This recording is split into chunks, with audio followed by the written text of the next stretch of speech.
bien, c'est la pression qu'exerce le sang sur la paroi des artères qui est trop élevée, et trop élevée de manière durable, de manière chronique. Quand on est dans cette situation, eh bien, on est exposé à une augmentation du risque de développer des maladies, dites maladies cardiovasculaires, maladies rénales également.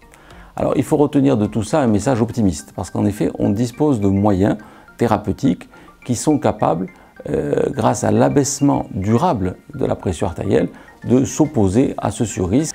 Mais cela passe par la baisse de la pression artérielle. Et c'est donc très important de disposer d'outils de mesure, de relevés de mesure de pression artérielle pertinents. Et parmi tous les moyens disponibles, celui qui a été retenu par les gens qui s'occupent d'hypertension artérielle et par, en France, la Haute Autorité de Santé, c'est l'automesure tensionnelle. L'automesure, c'est une technique qui consiste à prendre soi-même sa tension artérielle à son domicile dans des conditions prédéfinies. Elle permet d'éviter le stress généré par un environnement médical comme l'effet blouse blanche.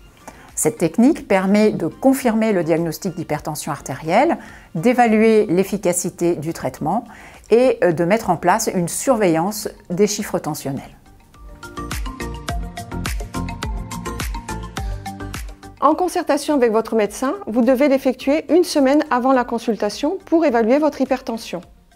L'automesure se fait 3 fois à la suite, le matin, le soir et durant 3 jours consécutifs. Hormis cette session, il n'y a aucune utilité à prendre votre tension tous les jours. Au repos et dans le calme, il ne faut pas parler ni bouger pendant la prise des tensions. La tension se prend le matin, au réveil, avant le petit déjeuner et avant la prise des traitements, la vessie vide. Le soir, entre le dîner et le coucher.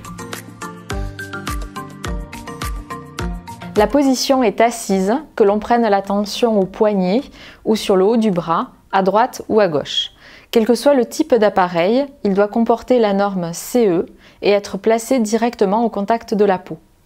Pour le tensiomètre brassard, vérifiez que l'appareil fonctionne.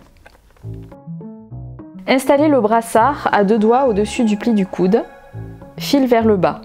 S'assurer de bien serrer le brassard. Tendre le bras sur la table ou la coudoir du fauteuil. Appuyez sur le bouton démarrer pour que l'appareil gonfle et que la tension artérielle se prenne. Attendre que le brassard se dégonfle. Relevez les chiffres et les noter sur la feuille prévue à cet effet. Attendre 2 minutes entre chacune des 3 mesures. Pour le tensiomètre poignet, vérifiez que l'appareil fonctionne. Positionnez l'appareil sur l'intérieur du poignet. Ajustez le tensiomètre, vérifiez que le cadran soit bien lisible. Appuyez sur le bouton démarrer d'une simple pression pour que l'appareil gonfle, que la tension se prenne. Durant la mesure, positionnez le poignet appareillé au niveau du cœur, main placée sur l'épaule opposée. Attendre que l'appareil dégonfle, relevez les chiffres, les noter sur la feuille prévue à cet effet. Attendre 2 minutes entre chacune des 3 mesures. Dans la première colonne, notez la fréquence cardiaque. Dans la deuxième colonne, inscrire les 3 chiffres de la pression systolique. Dans la troisième colonne, inscrire les 2 chiffres de la pression diastolique. Procédez de la même façon pour la mesure 2 et la mesure 3, le matin et le soir, durant 3 jours consécutifs. À la fin des 3 jours de mesure, vous devez faire la moyenne systolique et la moyenne diastolique. Pour effectuer le calcul de la moyenne systolique, additionnez l'ensemble des mesures systoliques et divisez par 18. Notez le résultat dans la case en bas de la feuille. Pour effectuer le calcul de la moyenne diastolique, additionnez l'ensemble des mesures diastoliques et divisez par 18. Notez le résultat dans la case en bas de la feuille. La tension est bien contrôlée si la moyenne des pressions artérielles est inférieure à 135/85 et après 80 ans inférieure à 145/85. Ces seuils sont interprétés par votre médecin selon votre état de santé global. N'oubliez pas de faire ces mesures une semaine avant votre consultation chez le médecin et pensez à apporter le relevé d'automesure. L'automesure!